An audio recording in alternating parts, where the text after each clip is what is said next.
My name is Choi, and I am a poet and translator.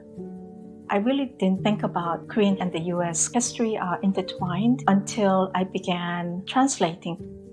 I eventually realized how my own life was deeply shaped and impacted by the US imperial wars in Asia.